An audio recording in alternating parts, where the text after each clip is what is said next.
तो प्यारे बच्चों, हमने अपना 7वां पाठ पूरा कर लिया है। अब हम अपने 8वें पाठ की तरफ चलते हैं, जो कि एक कविता है। 8वां पाठ है दादाजी।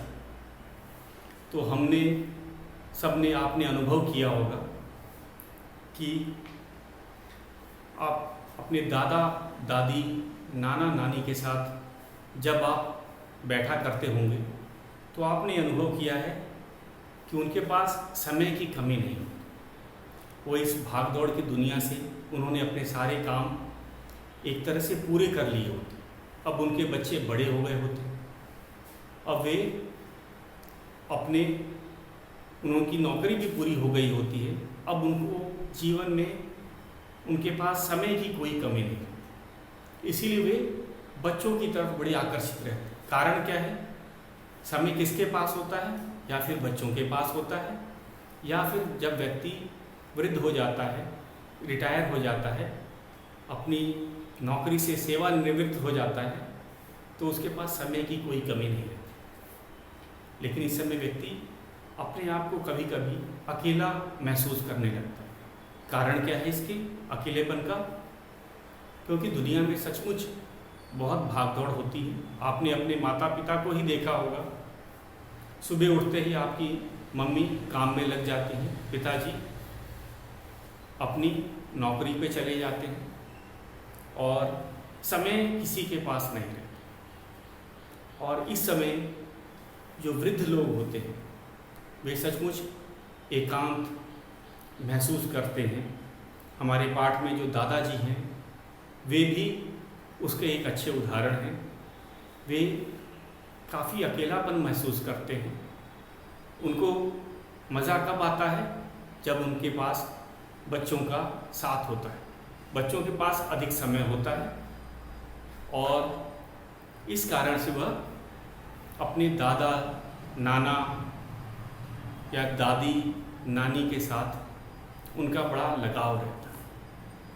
आपने देखा होगा बच्चे अपने दादा दादी से नाना नानी से कहानी सुना करते हैं और उनको भी कहानी सुनाने में बड़ा मज़ा आता है। कारण क्या है? क्योंकि आप उनके पास जाते हो, अपना समय उनको देते हो और उनको भी आपसे बात करने, क्योंकि जो वृद्धावस्था होती है उसमें व्यक्ति को अपने जीवन का अनुभव सुनाने के लिए समय चाहिए, और समय केवल बच्चों के पास होता है। बड़े ज़्यादा देर उनके पास नहीं बैठते हैं, उसकी अपनी मजबूरियां होती हैं, उन्हें अपने बहुत से काम करने होते हैं। तो इसीलिए हमने देखा है जो वृद्ध होते हैं वो उदास हो जाते हैं। कभी कभी जो वृद्ध होते हैं उनके दोस्तों की भी कमी हो जाती है। कभी कभी उनके दोस्त कम क्यों हो जाते हैं? अधिक आयु के कारण उनकी मृत्यु हो जाती है। हमने पाठ में देखा दादाजी भी उदास थे, क्योंकि उनके पास साथियों की काफ़ी कमी थी। यहाँ तक कि शायद दादी जी का भी देहांत हो चुका। हमें ये कैसे पता चला? हम अपनी कविता में जानेंगे। तो दादाजी सचमुच अकेले हो गए।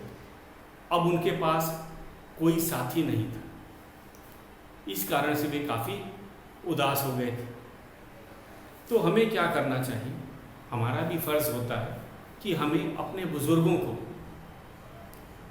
ज़्यादा उनका ख्याल रखना चाहिए। ख्याल का यहाँ पे अर्थ यह नहीं है कि उनको समय पे दवाई देनी चाहिए या समय पे खाना पानी देना चाहिए। हमारे पास ख्याल का अर्थ है कि उनके साथ समय गुजारना चाहिए। वे चाहते हैं कि उनके साथ लोग आएं, उनसे बातें करें, और लोगों के पास क्या दुविधा है कि उनके पास समय नहीं। तो इस पाठ में, इस कविता जो है, इस कविता में हम यही जानेंगे कि हमें बुज़ुर्गों का कैसे ध्यान रखना चाहिए और बुज़ुर्गों की क्या क्या तकलीफ़ें होती। केवल दवा और खाना अगर यही मिल जाए तो वे खुश रहेंगे, ऐसी बात नहीं। उनको कोई साथी चाहिए होता, ताकि वे अपना समय उनके साथ काट सकें। वे भी चाहते हैं कि कोई उनसे बात करे, कोई उनके साथ घूमने जाए। तो यह चीज़ बच्चे कर सकते हैं। इसमें कवि यही बात बताना चाहता है कि अगर बड़ों के पास समय नहीं है तो हम उसके लिए तो कुछ नहीं कर सकते। हाँ, लेकिन जो बच्चे हैं वे अपने दादा दादी नाना नानी के साथ समय गुजारें ताकि वे भी खुश रहें और बच्चों को भी खेलने के लिए, बात करने के लिए कोई मिले। वे आपस में नहीं, अगर वे खेल खेलना ही चाहते हैं तो अपने इन बुज़ुर्गों को भी साथ लेके खेलें तो ये बहुत बढ़िया रहे। इससे दो फायदे हैं। एक, केवल आप न केवल कहानी ही सुन पाओगे, कहानी के अलावा भी आपको ये लोग, इनके पास अनुभव बहुत होता है। इन्होंने अपनी पूरा जीवन उनका अनुभवों से ही भरा होता है और अनुभवी व्यक्ति हमेशा अच्छा सुझाव ही देता है, तो ये हमको ध्यान रखना चाहिए। तो हम चलते हैं अपने पाठ दादाजी। 8वां पाठ है, 8वां दादाजी। तो मैं आपसे जो ऑनलाइन क्लास होगी इसके बारे में आपसे पूछूंगा कि क्या आप अपने दादा जी या नाना जी के साथ रहते हैं। केवल रहने की बात नहीं, क्या आप उनके साथ कितना समय बिताते हैं, ये आपको ऑनलाइन क्लास में भी बताना होगा।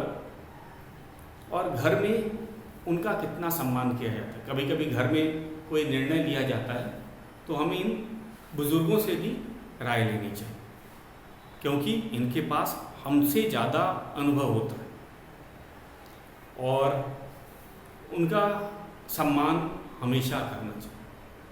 आयु में बड़े हर व्यक्ति का सम्मान होना चाहिए, लेकिन बुज़ुर्गों का सम्मान हमेशा किया जाना चाहिए। इस बात का बच्चों को भी ध्यान रखना चाहिए और बड़े लोगों को भी ध्यान रहना चाहिए कि हमें बुज़ुर्गों का सम्मान सदा करते रहना चाहिए। उनको उनके अकेलेपन का एहसास उन्हें कभी नहीं होना चाहिए। तो इसी भाव में हमें जो कवि है वह दादाजी के बारे में बता रहा है और एक तरह से हमें संदेश भी दे रहा है। कवि क्यों कविता लिखते हैं? ताकि वे समाज में सभी लोगों को किसी अच्छे काम के लिए प्रेरित कर सकें।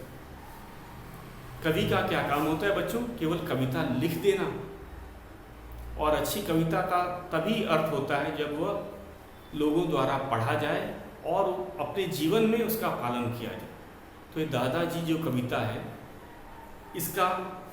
इसके जो कवि हैं उनका मुख्य उद्देश्य है कि लोग, खासकर बच्चे भी जाने कि दादाजी के अनुभव से हमें फ़ायदा मिल सकता है।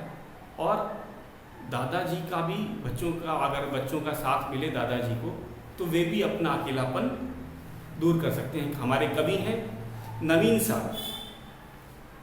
कवि वही होता है बच्चों जो कविता लिखता है। अगर पुरुष होता है तो हम उसे कवि कहते हैं, अगर वह महिला होती है या लड़की होती है तो हम कवियत्री कहते हैं।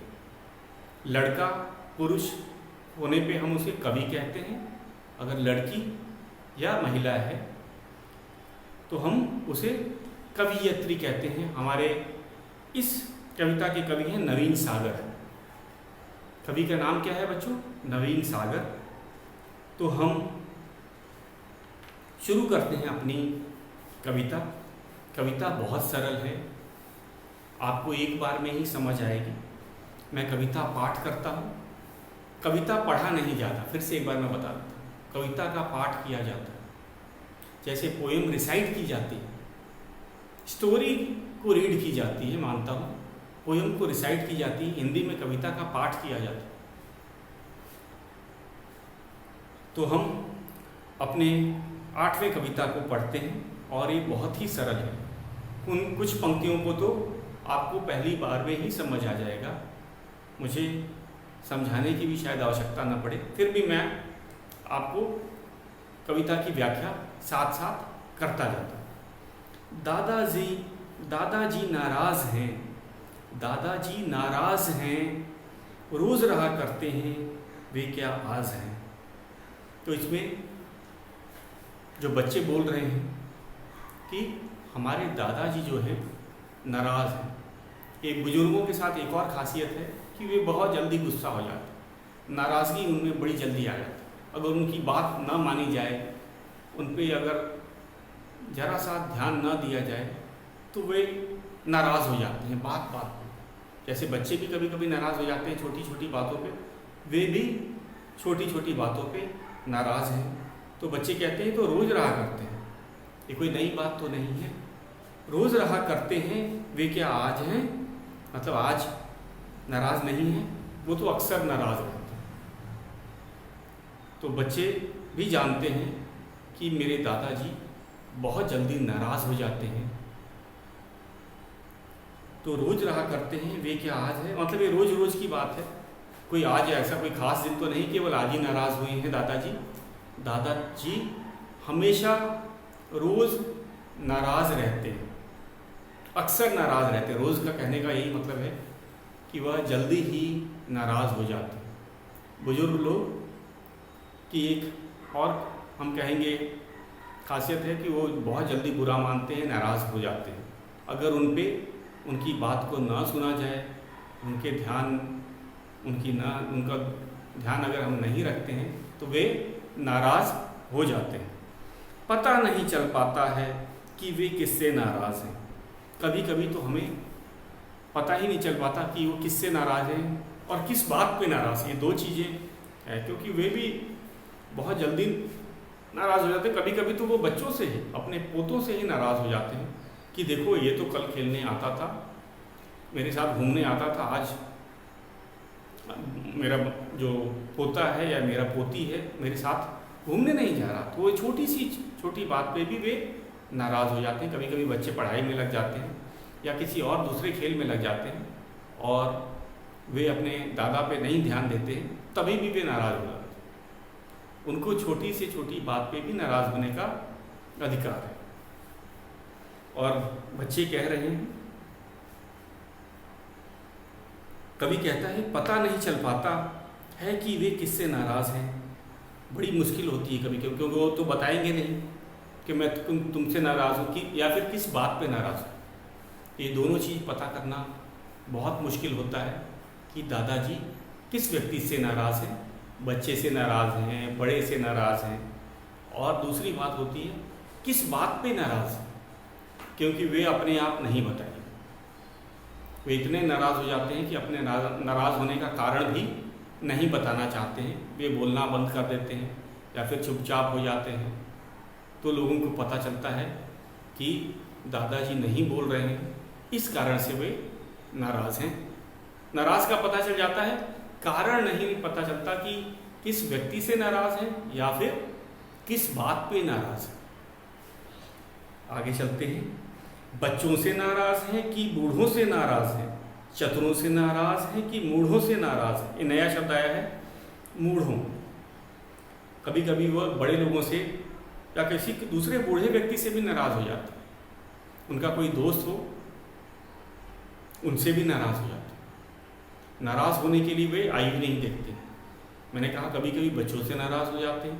अगर बच्चे उनके साथ नहीं खेलते हैं, चाहे वे कोई और काम में लगे हों, व्यस्त हों, या कभी कभी ये अपने बूढ़े साथियों से भी नाराज़ हो जाते हैं कि मेरा दोस्त बोलने आया था, मुझे ले जाने के लिए आया था, आया नहीं, या मेरे को फ़ोन नहीं किया, मेरे से बात नहीं की।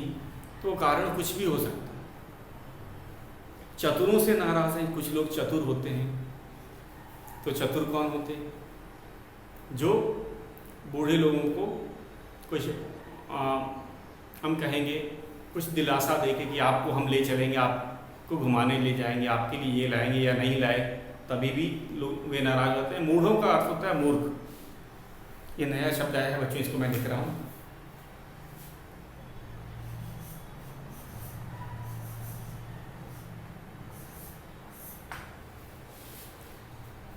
मूढ़ों और बूढ़ों। तो इसमें कवि ने लय बनाने की कोशिश की। राइमिंग वर्ड्स होता है ना, बूढ़े बूढ़े मूढ़े, बूढ़ों मूढ़ों। तो ये कविता लिखने का एक कला होती है, जो मिलते जुलते तुक वाले शब्द, हम लोग इसको आम भाषा में कहते हैं मिलते जुलते तुक वाले शब्द। तो इसका तुक किसके साथ मिला है? बूढ़ों के साथ। बूढ़ों मूढ़ों। मूढ़ों का अर्थ होता है मूर्खों। इसका अर्थ है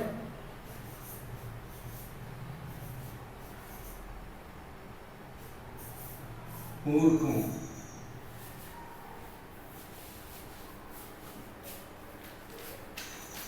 एक ह है।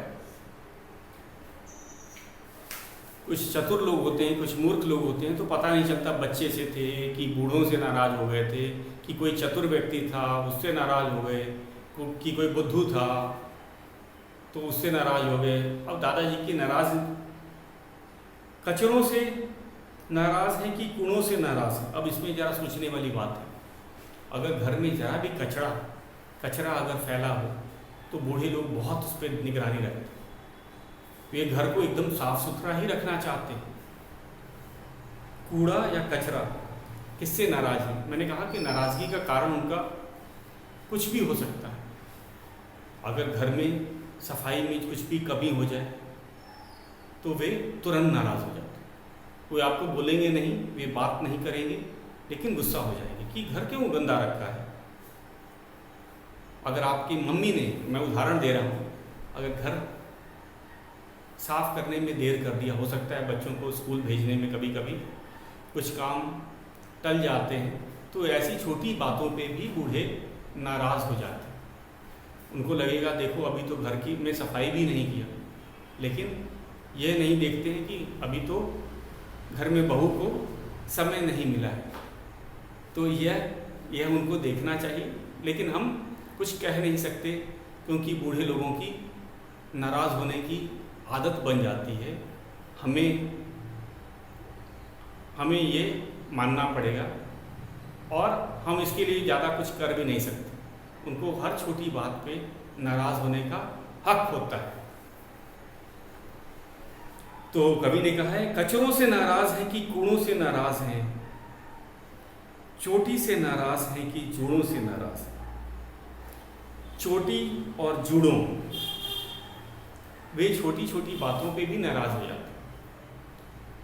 इसमें अगर किसी बच्चे की चोटी या लड़कियों की अगर जोड़े, महिलाओं के जोड़े अगर उन्हें पसंद नहीं आते हैं तभी भी वो नाराज़ हो जाते हैं। तो इसमें मतलब छोटी किसके लिए कहा गया है? यहाँ पे छोटी लड़कियों के लिए कहा गया है कि छोटी से भी नाराज़ हो सकते हैं। जुड़े महिलाओं के लिए, जो घर में महिलाएं हैं उनके लिए जूड़ों शब्द का प्रयोग किया गया है। तो देखो राइमिंग वर्ड्स इसमें जो लय वाले जो है, तुक वाले शब्द बहुत है। तो मैं एक दो इसमें जो पहला हमने पढ़ा है, इसमें जो तुक वाले जो शब्द हैं उनको मैं पढ़ता हूँ। बूढ़ों मूढ़ों, कूड़ों जूड़ों और बच्चों चतुरों, चतुरों कचरों, छोटी। तो इसमें देखो छोटी का अर्थ है यहाँ पे, हो सकता है किसी छोटी लड़की से भी नाराज़ हो जाए। वे आयु नहीं देखते, वे उम्र नहीं देखते, वे नाराज़ हो जाते हैं। हमारे दादाजी जो हैं, ये कविता वाले दादाजी की मैं बात कर रहा हूँ, आप इसे अपने दादाजी से मत जोड़िएगा। हम कविता वाले दादाजी को बता रहे हैं कि छोटी से नाराज़ है, मतलब किसी छोटी लड़की से भी नाराज़ हो सकते हैं, और जूड़ों से, घर की किसी महिला से भी वे नाराज़ हो सकते हैं। तो नाराज़ होने का उनका किससे नाराज़ हैं कभी नहीं पता लगा पा रहा, क्योंकि अक्सर नाराज़ हो जाते हैं। तो कभी कभी जो व्यक्ति जल्दी नाराज़ हो जाता है, उसके नाराज़ होने का कारण भी हमें नहीं पता चल पाता। उसके नाराज़ होने का कारण हमें नहीं पता चल पाता। तो इस कारण समझ नहीं आता कि दादाजी को कैसे मनाया जाए। लोगों को मनाना भी, जो बूढ़े लोगों को मनाना भी एक बहुत मुश्किल काम होता है। बच्चों को मनाना बहुत आसान होता है। आपने देखा होगा कि बच्चे बहुत जल्दी मान जाते हैं। अगर कोई बच्चा नाराज़ भी हो जाए तो कुछ देर ही नाराज़ रहता है, लेकिन ऐसा बूढ़ों के साथ नहीं होता। अगर बूढ़ा व्यक्ति नाराज़ हो जाता है तो सबसे पहले कारण पता करने में ही बहुत समय लग जाता है कि अरे भाई वो नाराज़ किस बात पे हैं, किससे हैं। तो ये दो चीज़ें ही पता करने में बहुत समय लग जाता है, क्योंकि वो बताते नहीं। बच्चे क्या करते हैं, बच्चे तुरंत बता देते हैं कि मुझे ये नहीं दिया, या मुझे घुमाने नहीं ले गए, या उनकी छोटी छोटी फरमाइशें होती हैं, अगर वे समय पे नहीं पूरा किए तो वे नाराज़ हो जाते हैं। लेकिन वे पूरा करते ही वे फिर से ठीक हो जाते हैं। लेकिन बूढ़ों के साथ ये बात नहीं है। अगर वे नाराज़ हो जाते हैं तो वे बताते ही नहीं हैं कि मैं किस बात पे नाराज़ हूँ। इसीलिए कवि कह रहा है कि किससे नाराज़ हैं ये पता करना सचमुच एक बहुत बड़ी चुनौती है। वे बताएंगे नहीं, अगर आप पूछेंगे तो वे बताएंगे नहीं, वे शांत हो जाएंगे, गंभीर हो जाएंगे, बात नहीं करेंगे। तो ये हमारे कवि का अनुभव है। यहाँ तक कि कभी कभी नहीं पता चलता कि किस घर के किस सदस्य से और किस बात पे वे नाराज़ है। तो इसलिए कहा है, तो कविता में हमने काफ़ी सारे तुक वाले शब्द देखे। हम इंग्लिश में बोलते हैं राइमिंग वर्ड्स। तो इसमें है गूढ़ों मूढ़ों। मूढ़ों का अर्थ मैंने आपको बताया, नया शब्द है। इसका अर्थ होता है मूर्खों। कूड़ों जुड़ों। कूड़ों मतलब कूड़ा। घर में सफाई नहीं हुई, साफ सफाई नहीं हुई, समय पे नहीं हुई, तभी भी नाराज़ हो जाता। बाद में हो गई तभी भी नाराज़गी बनी रहेगी कि भाई इन्होंने तो घर को समय पे साफ नहीं किया। और दूसरा है चोटी से नाराज़ हैं। कभी किसी लड़की से भी नाराज़ हो सकते हैं, घर के किसी छोटे सदस्य, किसी बच्चे से भी नाराज़ हो सकते हैं, महिला से नाराज़ हो सकते हैं। दादाजी नाराज़ हैं, रोज़ रहा करते हैं वे क्या आज हैं। तो दादाजी के नाराज़गी का क्या कारण है वे पता नहीं लगा पाते। कवि कह रहा है कि दादाजी के नाराज़गी का कारण हम लोग नहीं पता लगा पा रहे हैं, और ये अक्सर ही रहते हैं। मुझे तो लगता है लगभग रोज़ ही नाराज़ रहते हैं, और कोई आज नाराज़ हुए हैं ऐसी बात नहीं। तो ये कवि के विचार हैं, कवि के अनुभव हैं, और ये सचमुच ही है। आपने भी अनुभव किया होगा बच्चों, बूढ़े व्यक्ति ज़रा जल्दी ही नाराज़ हो जाते हैं और बड़ी देर से मानते हैं, और वे छोटी बातों पे भी नाराज़ हो जाते हैं, और वे घर के किसी सदस्य से भी नाराज़ हो जाते हैं। शायद आपने अनुभव किया होगा, जो बच्चे अपने दादा दादी या नाना नानी के साथ रहते हैं वो इस बात को ज़्यादा अच्छी तरह से समझ पाएंगे। या फिर आप भी जब मौका मिलता है आप अपने नाना नानी या दादा दादी के घर में जाते होंगे, तभी भी आपने ये अनुभव किया। तो ये अनुभव आपने ज़रूर किया होगा मेरे ख्याल से, कि बूढ़े लोग भी नाराज़ होते हैं। तो आगे चलते हैं। दादाजी नाराज़ नहीं, उन्हें हुआ है क्या यह कोई राज नहीं। गुमसुम हैं अपने कमरे में, उन्हें बुलाएं जो ऐसी आवाज़ नहीं। अब कवि कुछ कारण जानता है, वह बता रहा है कि जो उनके नाराज़गी का जो कारण है वो सबको पता है। क्या हुआ है कोई राज नहीं। हम लोग सब जानते हैं कि वे छोटी छोटी चीज़ों पे ही नाराज़ हो जाते हैं। तो कोई ऐसी बात नहीं है कि हम लोग न पता लगा पाएँ, दादाजी के नाराज़गी का कारण हम न जान पाएँ, ऐसी कोई बात नहीं है। हम जान सकते हैं कि दादाजी क्यों नाराज़ हैं, और ये कोई राज नहीं। राज मतलब कोई गुप्त चीज़ जो किसी को पता ना हो। राज का क्या अर्थ है यहाँ पे? गुप्त चीज़ जो कोई किसी को पता ना हो। तो राज तो नया शब्द नहीं, राज आपको पता है। गुमसुम है अपने कमरे में। गुमसुम का अर्थ होता है चुपचाप, शांत, गंभीर। गुमसुम ये नया शब्द है क्या? गुमसुम, हाँ, चुपचाप, उदास, शांत, ऐसा ही क्या है? ये तो लिखा हुआ है हमारे, फिर भी लिख देते हैं। गुमसुम एक नया शब्द है। गुमसुम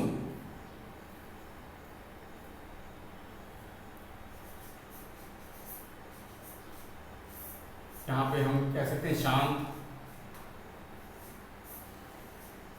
गंभीर, चुप,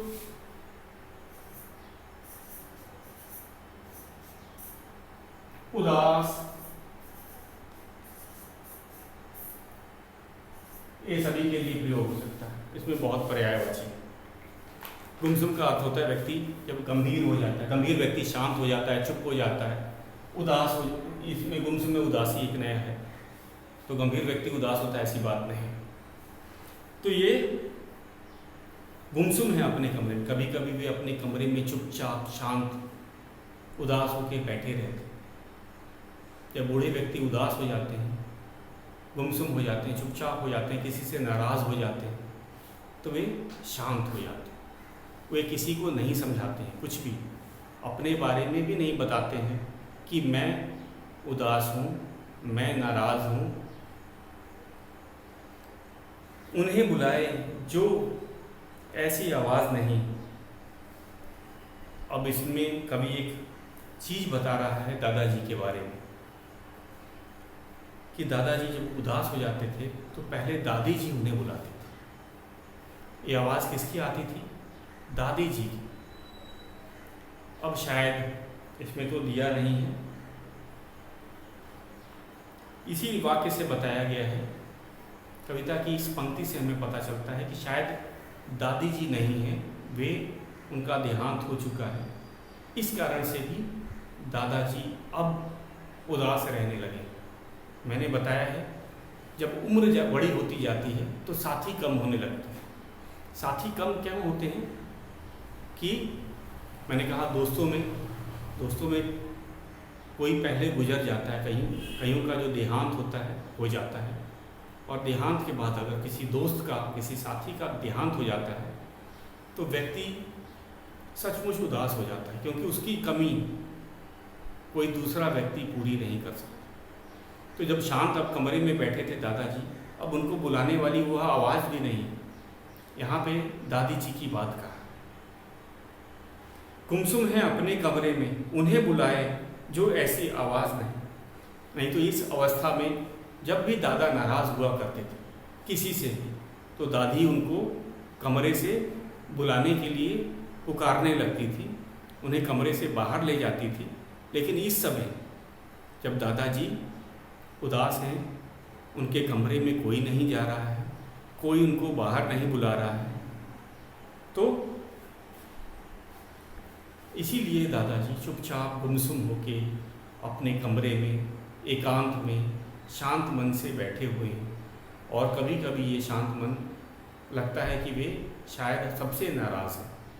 असल में वे दादी जी के बिना, हम लोग आम भाषा में कहते हैं, वह दादी जी को मिस कर रहे हो। तो बच्चों यही बात है। अब वे दादी के बिना अपने आप को अकेला पा रहे हैं। नहीं तो इस अवस्था में जब भी वे दुखी या नाराज़ होते थे तो दादी उनको बुलाती थी। इसीलिए कहा गया है उन्हें बुलाए जो ऐसी आवाज़ नहीं। तो अब उनको बुलाने वाली दादी की आवाज़ नहीं आती कि चलो आप क्यों रूठे हो, आप बाहर आओ। बच्चे से अगर नाराज़ हो तो चलो बच्चे आपसे माफ़ी मांग रहे हैं, आप चलो इनको लेके घुमाने जाओ। तो ऐसी बातें अब बोलने वाला कोई नहीं था। इसीलिए दादाजी, कवि ने यह कहा है, एक बार फिर मैं आखिरी वाली पंक्ति को इनको पढ़ देता हूँ। दादाजी नाराज़ नहीं, उन्हें हुआ है क्या यह कोई राज नहीं। तो अब कवि कह रहे हैं कि दादाजी नाराज़ नहीं, हम इसे नाराज़ भी नहीं बोल सकते। जब कोई बूढ़ा व्यक्ति, दादाजी अगर बात करना बंद कर दें तो शायद वे दादी के बिना दुखी हैं, यह भी कारण हो सकता है। हमने तो मान लिया कि शायद वो नाराज़ होंगे, लेकिन कभी कभी हमें लगता है यह कारण गलत है। अब दादी जी गुमसुम हैं अपने कमरे में। जब व्यक्ति किसी से नाराज़ होता है तो कभी कभी गुस्सा भी जाहिर करता है, लेकिन जब आदमी गुमसुम हो जाता है, उदास हो जाता है, शांत हो जाता है, गंभीर होकर चुप हो जाता है, तो इसके कवि ने कहा कि शायद वे दादी जी के बारे में सोच रहे हैं कि काश इस समय दादी जी उनको कमरे से बाहर बुला लेती, तो ये भी कारण हो सकता है। तो उनको बुलाने के लिए जो आवाज़ थी अब नहीं आती है, क्योंकि दादी जी शायद अब इस दुनिया में नहीं है। कविता में हमें इन्हीं पंक्तियों से पता चलता है कि दादाजी सचमुच अकेले हैं, दादी अब शायद नहीं है, क्योंकि उनको बुलाने वाली वह आवाज़ अब नहीं आती। इसीलिए दादा शायद गुमसुम हैं, उदास हैं। तो बच्चों आज के लिए हम इतना ही। ये कविता ज़रा बड़ी है, इसका शेष भाग हम कल करेंगे। तो आज के लिए इतना है। आपको इस कविता का एक बार कविता पाठ करनी है और कल मैं फिर इसकी आगे की कविता की व्याख्या करूँगा। आज के लिए इतना ही।